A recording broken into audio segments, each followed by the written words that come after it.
Sejamos todos bem-vindos, que a paz de nosso Mestre Jesus seja sempre em nossas vidas. É uma alegria imensa retornar a esta casa, que é um hospital de almas, um lar de esperanças e uma escola de amor. E falar na casa que leva o nome de Bezerra de Menezes é muita responsabilidade, mas vamos rogar a Deus, o ser dos seres, a alma do universo, que em nome de Jesus, o nosso mestre, modelo e guia, possa permitir que esses seus emissários nos inspirem, que a nossa consciência nos intua, para que possamos trazer palavras de conforto, de esclarecimento, gerando estímulos para a libertação. Como a nossa fala vai ter duas partes, hoje e amanhã, nós vamos fazer os traçados gerais hoje, dentro do tema Eu sou o que penso e vivo o que falo, e amanhã o processo de autocura em si. É como se mergulhássemos em nosso primeiro livro, que tem um tripé: querer, saber, amar. E o segundo, o que é, para que serve e como usar. Peço que respirem fundo. A palestra vai terminar pouco antes das 18 horas, porque eu tenho uma palestra às 19. Não se preocupe com o tempo. E de preferência não acredite em nada do que eu disser. Eu estou gravando áudio aqui no meu bolso, por segurança de estar ao vivo o vídeo, para que vocês possam consultar as obras que os nossos amados amigos irão nos indicar. Porque eu não sei nada do que vai ser dito, só sei o tema até começar a palestra. E eu vou procurar falar de coisas simples com profundidade, já que o contrário ainda não sei fazer. Acrescentar um ponto no conto de alguém, porque eu estou em aprendizado, como espírito imortal, eu quero mostrar o que eu já entendi. E vou procurar falar muita coisa de pouca coisa, para que a gente possa entrar na toca do coelho. Feito isso, se aceitar o contrato, vamos iniciar o nosso trabalho. Quando falamos eu sou o que penso e vivo o que falo, que é um dos itens do último capítulo de nosso segundo livro, e estivemos aqui por ocasião do lançamento do primeiro, e 11 anos se passou o tempo, 12 anos que foram, na realidade, para organizar o segundo livro. E nós vamos apenas dar alguns toques e de acordo com o que nós recebermos para acrescentar em nosso propósito.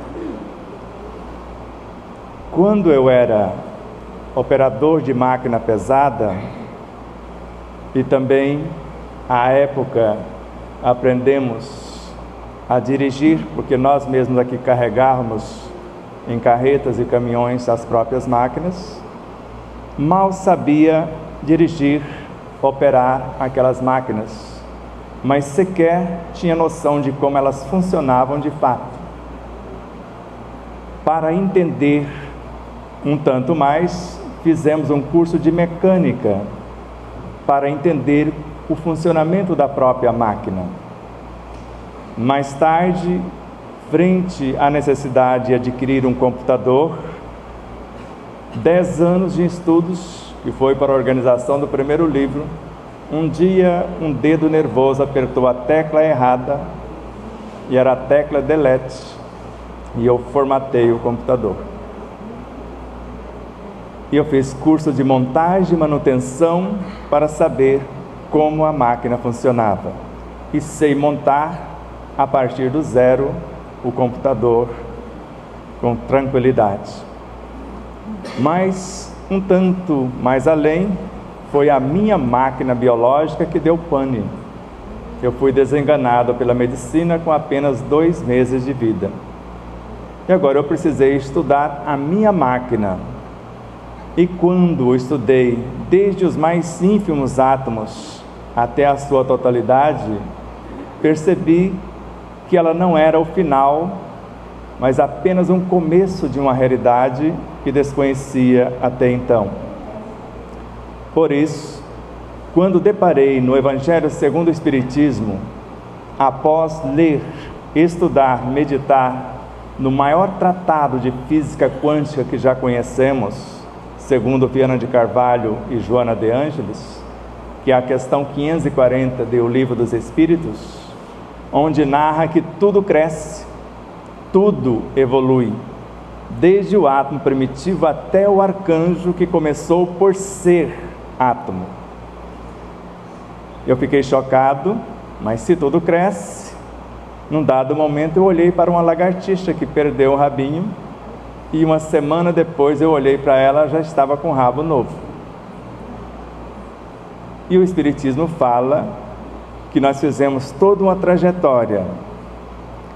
E no Evangelho segundo o Espiritismo, no item 24 do capítulo 4, fala que esse corpo também vai evoluir até se confundir com o perispírito.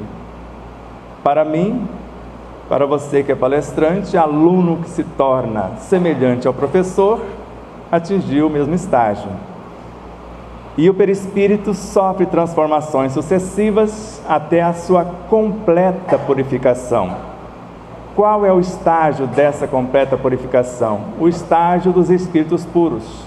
Então ele se transformou em espírito também. E é Kardec que fala isso, dizendo que o perispírito é a alma em evolução, ou a alma em construção. E quando falamos, eu sou, esquece o resto do título da palestra. Você sabe o que é? Filho de peixe é o quê? Filho de gato? Filho de Deus? Deusinho. E por que não acreditamos? Foi Jesus que decretou: sois deuses, farão coisas maiores do que agora faço. O reino de Deus está dentro de nós. E parece que esquecemos disso e às vezes morremos de sede à beira do poço, como está no cristianismo. Às vezes, conforme o hinduísmo, estamos à beira de armazéns abarrotados, morrendo de fome à porta. Ou conforme o zoroastrismo, trazemos em nós um amigo oculto que normalmente desconhecemos.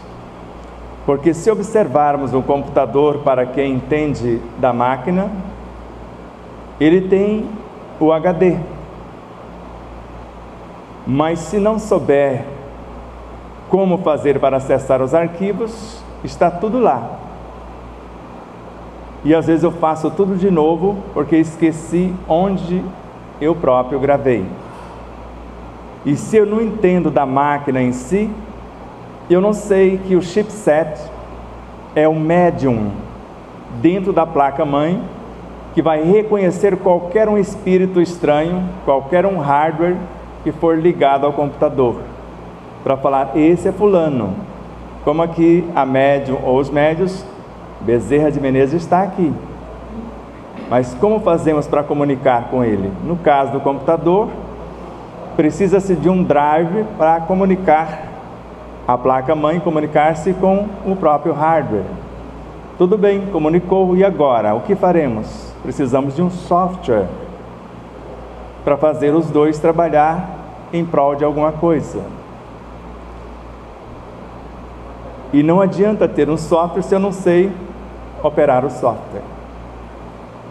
Para não complicar um tanto mais, basta você atualizar a memória BIOS e esquecer de ligar na tomada, e a energia da bateria do computador desligar para você destruir a placa-mãe. Nunca mais você recupera. Na atualização da memória BIOS. E como tudo se assemelha, a nossa mente é um computador e o cérebro físico é uma cópia diminuta dela. Para Emmanuel, a mente é o cérebro espiritual. E no cérebro físico temos uma capacidade tamanha que, segundo a ciência, ele assemelha-se a um computador um pouco maior do que o sistema solar. Para alguns, é um computador de 50 mil metros cúbicos, que para mim já é muita coisa.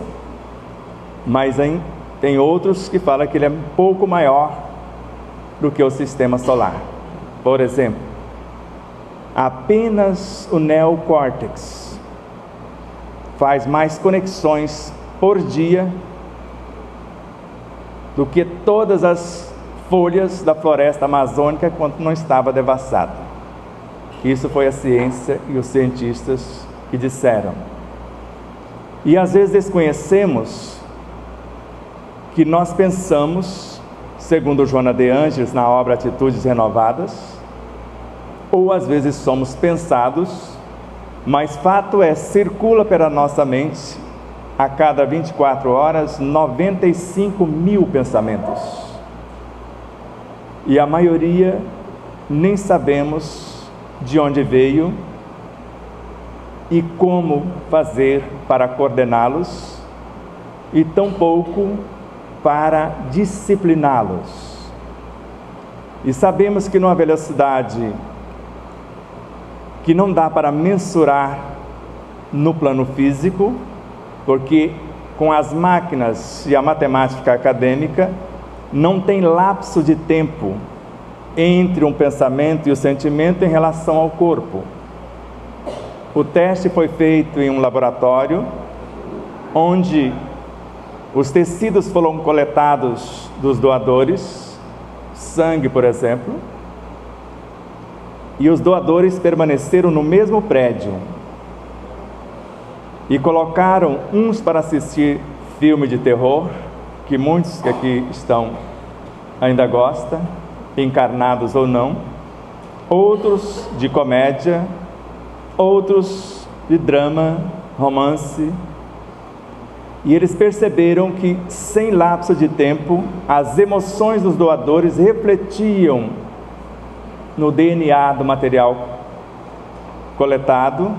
Se negativas, destruíam o DNA. Se positivas, rejuvenescia e até reconstruía os seus códigos perdidos. E eles tiveram a ideia de afastar no laboratório móvel com um tecido a poucos metros de distância, a 80 metros, 100 até 600 quilômetros, e ainda as emoções refletiam nos tecidos sem lapso de tempo, com o mesmo poder. Outro experimento foi colocar esse material genético sobre a vigilância dos profissionais da medicina, que quando estavam de mau humor, dizimavam o DNA. Quando estavam de bom humor, trabalhando com alegria e por amor à causa da saúde do ser humano, eles rejuvenesciam e restauravam o equilíbrio dos próprios tecidos. Principalmente os seres mais espiritualizados em relação aos outros, que às vezes não acreditavam sequer nesse poder do pensamento. E eu fico imaginando o bioquímico, quando for examinar o seu sangue, se ele estiver de mau humor. Qual o resultado? Conforme aconteceu com a estudante de medicina em Palmas, filha do Dr. Jorge, ela olhava para o exame, não sei se à época ela já era espírita, olhava para a paciente. E num dado momento, após ela se perguntar, eu estou vendo algo físico ou estou vendo um espírito que não está mais aqui? Porque por esse exame, quem está aqui já morreu 2 meses atrás. Se ela falasse, talvez a pessoa já empacotava ali mesmo. Aí ela teve uma ideia. seria possível você repetir o exame em outro laboratório? Tem alguma coisa errada? Não sempre é melhor comparar 2 ou 3. E ela fez, e deu totalmente o contrário. Ela não tinha nada daquilo que estava naquele exame. Mas os donos do laboratório estavam em litígio na justiça, num processo de separação. Isso é ciência comprovada. E Allan Kardec, em várias obras, mas em especial em obras póstumas, no Livro dos Médiuns e também na Revista Espírita, e fica fácil mais aqui no Livro dos Médiuns, vocês vão lá no item 126 ao 131. Vocês vão perceber que nós temos capacidade para interferir na estrutura biológica, porque ele fala que nós podemos interferir na água ao magnetizá-la, e basta meio segundo. Mas também na água de nosso corpo. O que é mais fácil, mais prático e mais eficiente aprender? Sorver a água magnetizada, porque nem isso a maioria sabe. Você sabe que em meio segundo você pode destruir tudo que Bezerra, todos os seres do plano espiritual e do plano físico colocaram na água, em meio segundo, só duvidando dela? E ainda segundo Bezerra, a impaciência na fila do passe, você destrói a energia que você ia receber e um tanto mais antes de chegar lá para sentar. Você sabia disso? Bezerra de Menezes.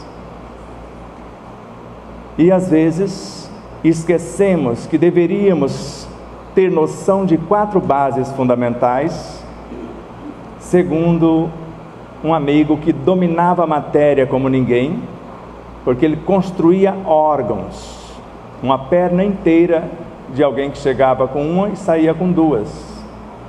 Reconstruiu até o coração de Divaldo Pereira Franco, que foi lá pessoalmente agradecê-lo, porque ele estava desenganado do coração, segundo ele 95% morto, e ele foi na Índia agradecer o Satya Sai Baba. E esse moço dominava os elementos a esse ponto. E ele tem um conselho para nós: se quisermos conduzir as nossas vidas para a edificação de uma vida plena, saudável e feliz. O primeiro é pensar na verdade.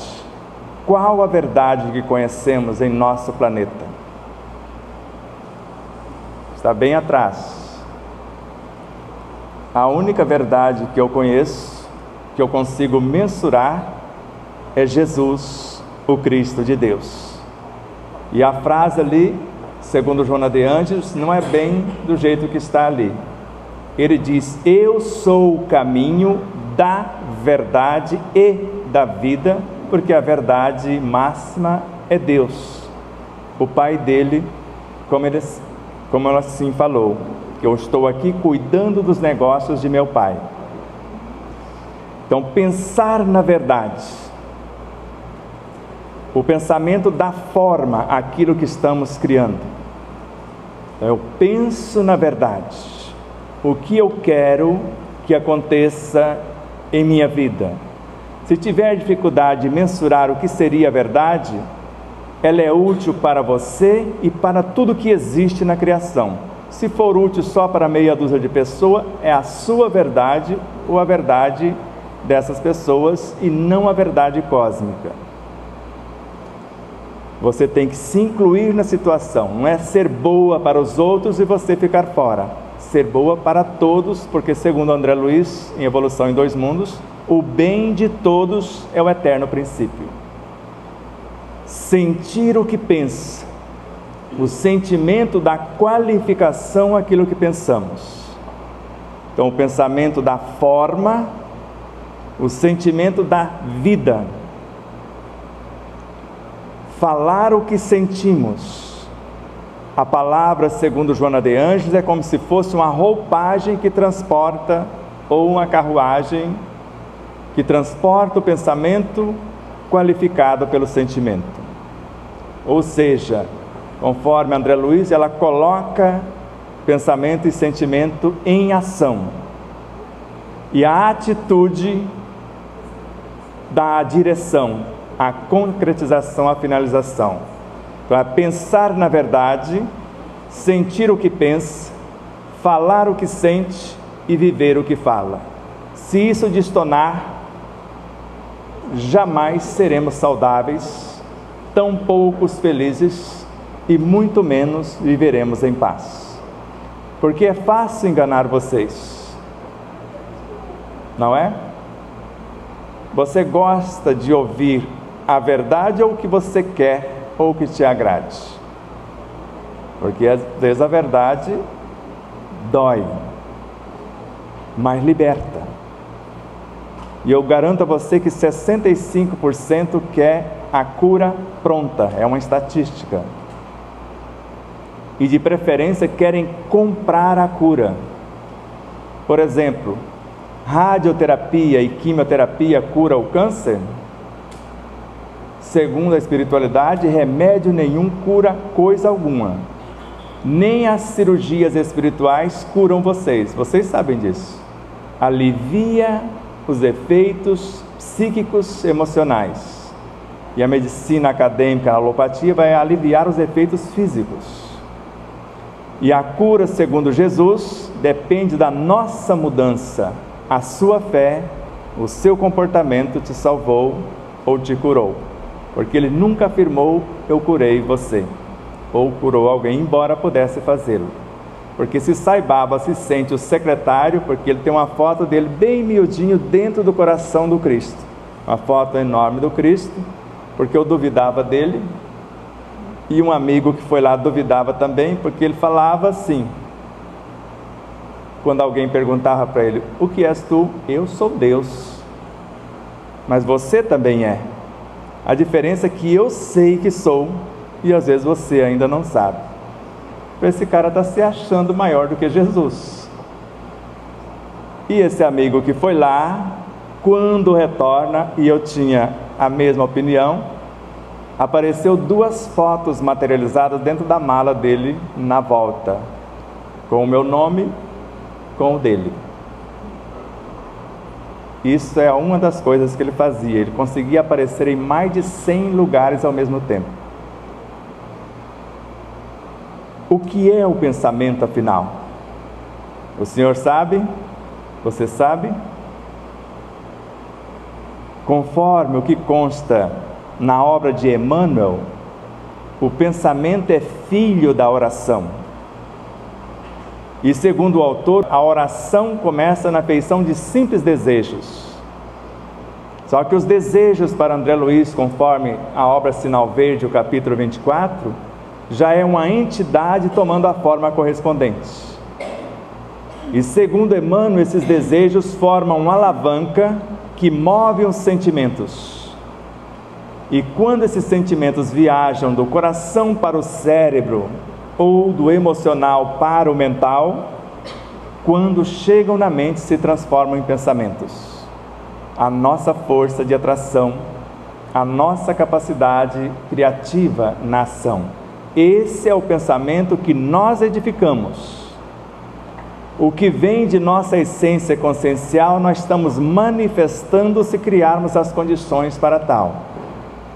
Quando intencionamos no processo de autoexame, comunicar com o Cristo e com o Deus que existem em nós, como essências que nutrem e norteiam a nossa própria consciência, e a partir daí, vindo aquelas intuições, as inspirações de dentro para fora, que quando chega na mente se transformam em pensamentos também. A semelhança do que nos disse Jesus, só desce quem subiu, porque a finalização do pensamento, ele se transforma em inteligência, segundo Joana de Ângeles.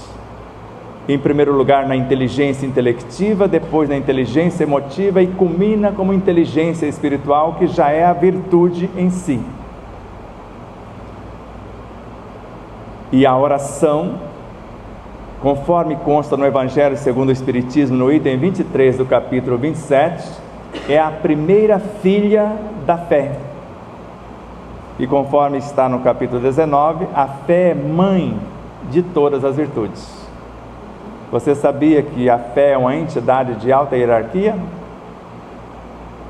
O Divaldo é confiável para vocês? Para mim é Joana de Ângeles, Amélia Rodrigues. Amélia Rodrigues é um dos 12 discípulos de Jesus. No livro Pelos Caminhos de Jesus, a autora narra, no capítulo 23, que 3 entidades de alta hierarquia se apresentaram para Jesus no alto da cruz. E a primeira chega dizendo: tu te recordas, Senhor, eu sou a fé. A segunda: tu te lembras, eu sou a esperança. E a terceira: eu sou a caridade.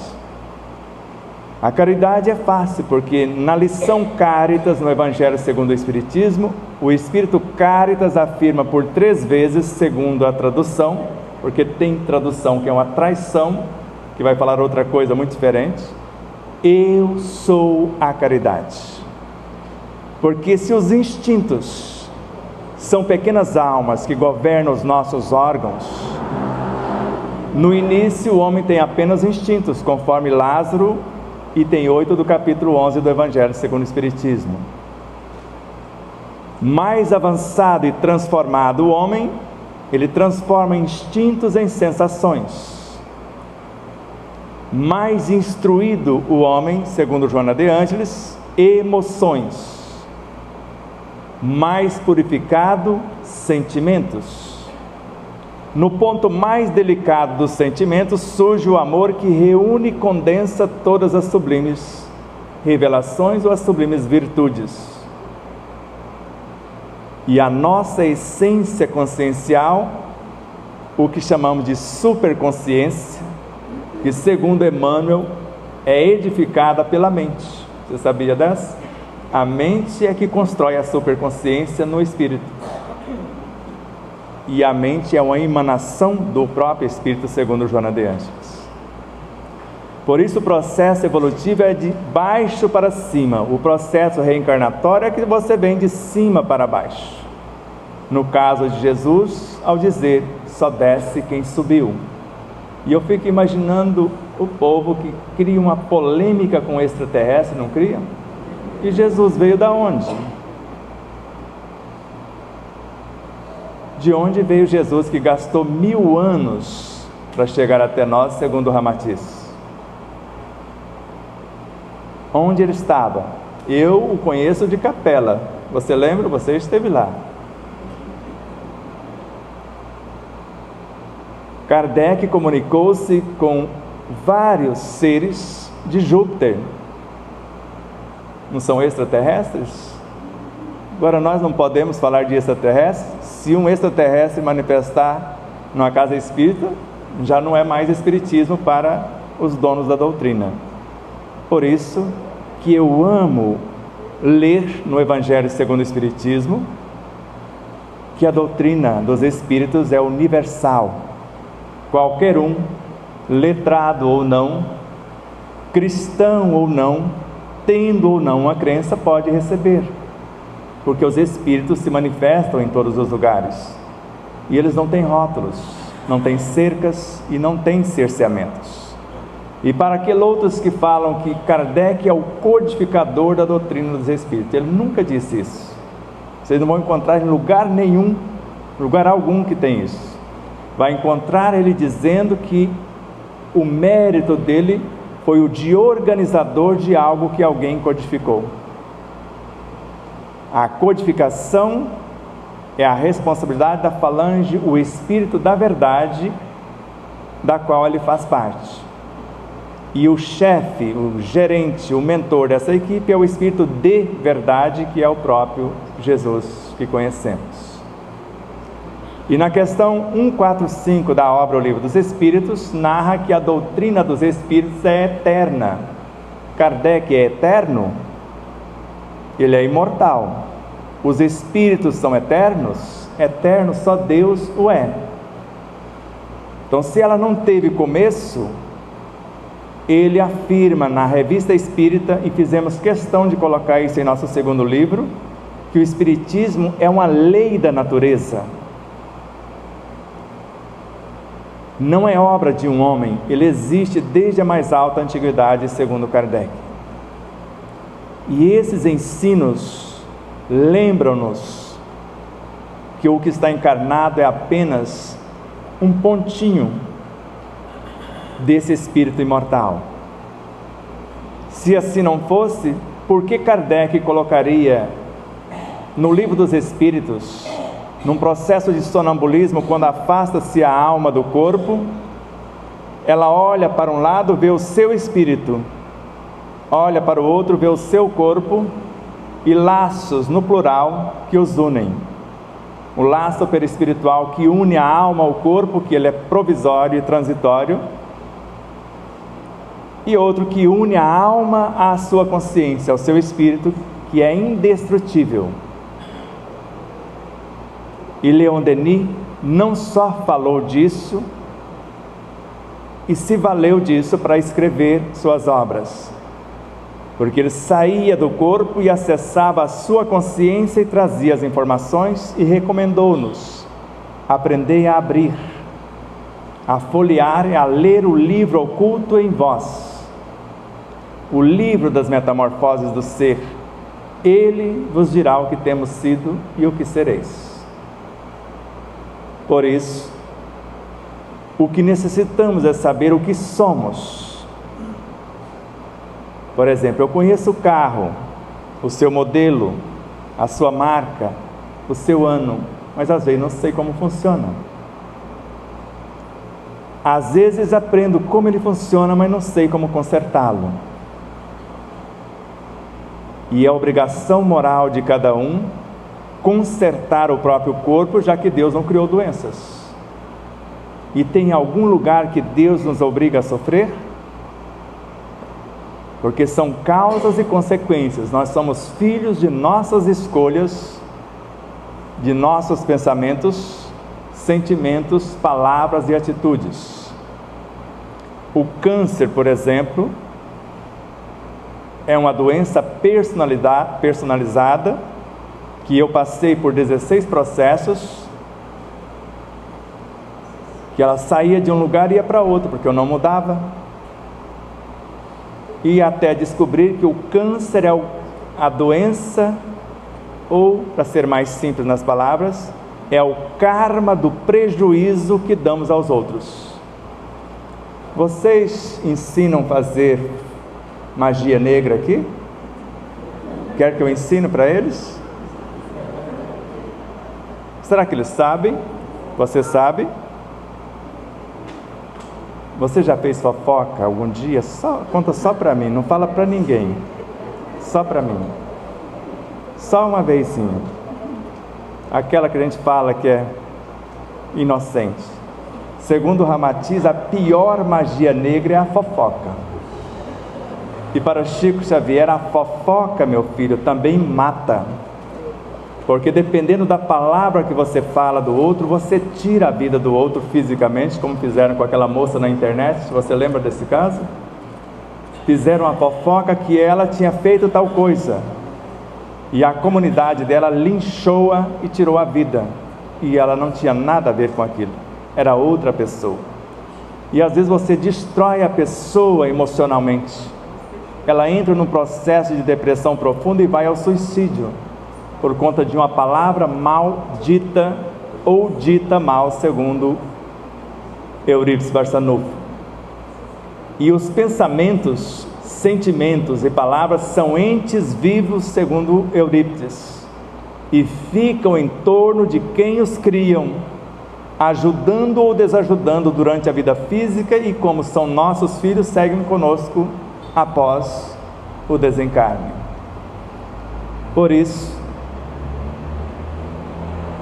atenda à recomendação de André Luiz: pensem no que vão pensar, porque quem pensa está criando uma realidade e é responsável por sua criação, segundo Isabel de Aragão. Nós somos livres em nosso íntimo para criar as ideias de bem ou de mal, mas uma vez criando-as, as leis superiores nos obrigarão a manter e nutrir a nossa própria criação. Tanto que jamais, segundo Joana de Ângeles, conseguiremos expulsar o mais remoto pensamento, mas eu posso transformá-lo, ressignificá-lo, mas livrar-se dele jamais. Nesta casa, eu acredito que foge à regra, chega alguém aqui falando, tira esse negócio de mim. Fala, mas esse negócio é você. Porque pior do que os obsessores são as nossas más inclinações, segundo Kardec. São elas que os atraem. E se cessam as causas, desaparecem os efeitos. E eu fico até imaginando o rostinho dos obsessores quando convocaram Kardec para uma reunião. E está registrado em obras póstumas. Creio que está na Revista Espírita também. E quando chegam, acusam-no de certas contrariedades, desgostos amorosos, até de certas aberrações das quais somos inocentes. E Kardec conclui que não raramente somos nossos próprios obsessores. Antes de quem quer que seja desejar domar um espírito mau, precisa cuidar de domar-se. E André Luiz, para ser mais exato, seu instrutor Gúbio na obra Libertação, dirija um homem o seu pensamento para a ideia de doença. De imediato a sua mente entra em conexão com todos os seres que pensam como ele pensa, e daqui a pouco a doença está materializada. É bonitinho o nome, fibromialgia, não é chique? Ou virose. Então, quando os médicos não sabem o que é virose, não sabem qual o vírus que é, e nós criamos vírus, vibriões psíquicos, larvas mentais, segundo Joana de Ângeles e André Luiz, e quando não sabe de onde está vindo esta dor da alma num processo de autopunição, de autoculpa, fibromialgia. Se não curar a alma a tempo, dilacera o corpo, a começar pela esclerose múltipla, que vai desencapsular os nervos.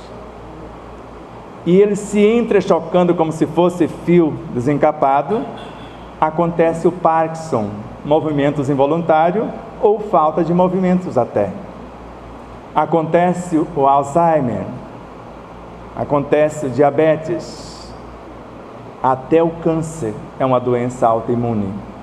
Processo de punição, porque o câncer nasce de um ambiente tóxico, mágoas, ressentimentos, tudo aquilo que cultivamos de dentro para fora, somado ao que entra de fora para dentro também. Vocês já viram, assistiram e estudaram a respeito do experimento do Dr. Masaru Emoto sobre os cristais de água? Está no YouTube, onde ele mostra que uma água poluída a partir da oração de crianças ou declarações de amor, ela muda a estrutura e forma cristais belíssimos, ou águas belíssimas, limpíssimas, de acordo com a música ou as palavras, ela fica horrível, morre.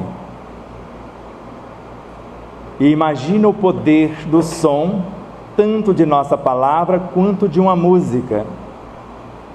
A 9ª Sinfonia de Beethoven auxilia-nos na cura de todas as doenças, segundo a ciência acadêmica.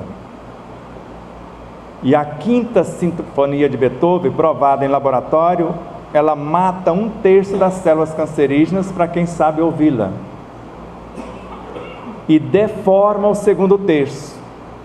Se eu fosse a família de células cancerosas, se eu ver ou presenciar 1/3 da minha família morrendo e a outra ficando deformada, eu dou no pé, e eu não vou esperar para ver. E se o energismo do corpo se renova totalmente em alguns dias, em 20 dias mais ou menos, segundo Camille Flammarion, na obra A Morte e Seu Mistério, volume 1, Se mudarmos o pensamento, começando pelo alto perdão e terminando com o alto amor, porque ninguém ama o que não respeita, e ninguém respeita o que não conhece, e quem a si mesmo não ama, a ninguém amará. Fazer as coisas que amamos é fácil. Menos fácil e mais meritório é amar o que fazemos, porque faremos o que for necessário fazer, visando o bem de todos. Respirem com suavidade. Comece a planejar vossas vidas. E o meu plano vou confidenciar a vocês.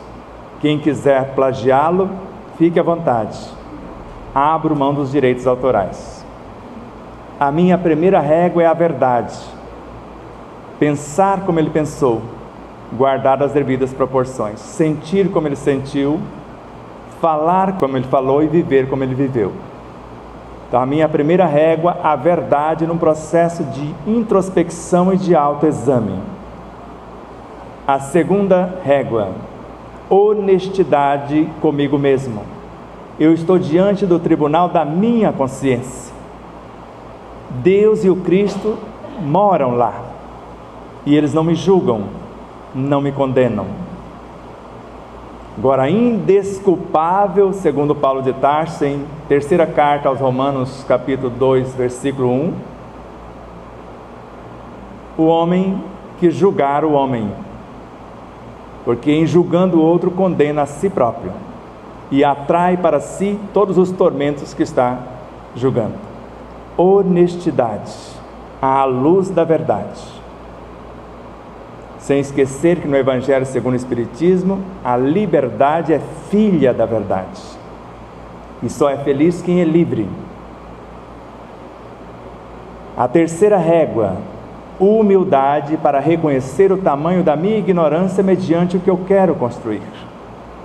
Porque quando humildamos, as inspirações chegam, as intuições também. Sinceridade, sou eu que quero colocar a mão na massa, porque é a cada um conforme as suas obras. E depois, fidelidade na aplicação do conhecimento e dos recursos a nós confiados. E a minha pauta na aplicação é esta: a cada dia eu intenciono ser mais pacífico, em primeiro lugar, diante das minhas próprias ferocidades, mais sereno diante das turbulências do meu interior,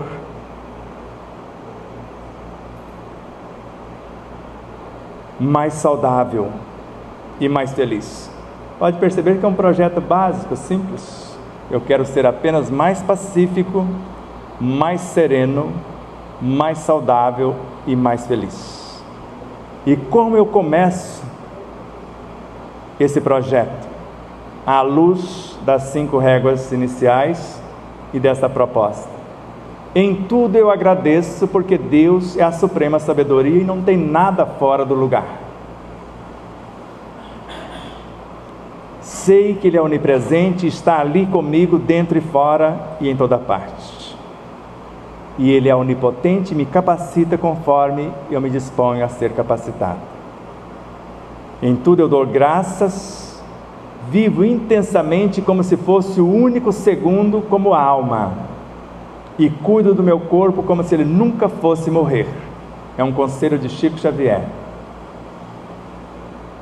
E a sequência, tenho ou exercito a esperança que é a doce presença do amor, para que a cada instante eu esteja melhor, porque reconhece o verdadeiro espírita pelo seu esforço para transformar suas más tendências, para ser hoje melhor do que ontem e amanhã melhor do que hoje. E finalizando com o conteúdo que eu conseguir, eu tenho 2 objetivos: aliviar a dor do outro, conforme aliviei a minha, e gerar forças e estímulos pelos meus exemplos, para que ele possa caminhar por sua vez. porque a caridade é um processo de autoiluminação, segundo Kardec, em Viagem Espírita de 1862, em Joana de Ângeles, na obra Em Busca da Verdade, e também Emmanuel. A primeira tarefa de um médium é a sua autoiluminação. Iluminar com seus exemplos todos que aqui se achegarem, recebendo as instruções dos Espíritos, seja na mediúnica ou não, exercendo qualquer atividade dentro da casa. E se sentir, conforme está em Fonte Viva, capítulo 82, um privilegiado pelo prazer de ser útil, pelo prazer de servir. Porque conforme Emmanuel, nesta lição, a criatura que serve pelo prazer de ser útil, ela progride sempre, em todos os sentidos, e encontra em si mesma 1000 recursos para a solução de todos os problemas. Abraços de luz e paz. Namastê.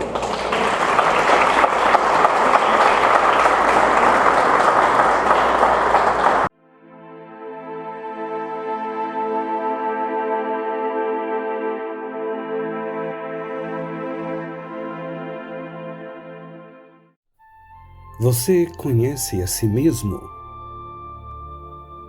Está em busca do autoconhecimento? Deseja saber qual sua verdadeira origem, a sua natureza divina e a sua real destinação? Se realmente quer investir parte do seu tempo em busca de conhecimento para aplicar no seu dia a dia, tornando-se um ser mais pacífico, mais sereno, mais saudável e mais feliz, adquira as obras de Sebastião Camargo. O primeiro livro é um tratado de saúde integral, no qual descobrirá sua origem, natureza e destinação. No segundo, fará uma viagem para dentro de si e aprenderá a vivenciar o que compreendeu, a melhorar-se, interagindo de forma resiliente e proativa consigo mesmo, com as leis e com a vida, capacitando-se a cada experiência bem vivida a ser um exemplo de bem viver. São duas obras que visam a saúde integral do ser humano a caminho de sua humanização. Contato pelo WhatsApp DDD 11 97444 0770. Namastê.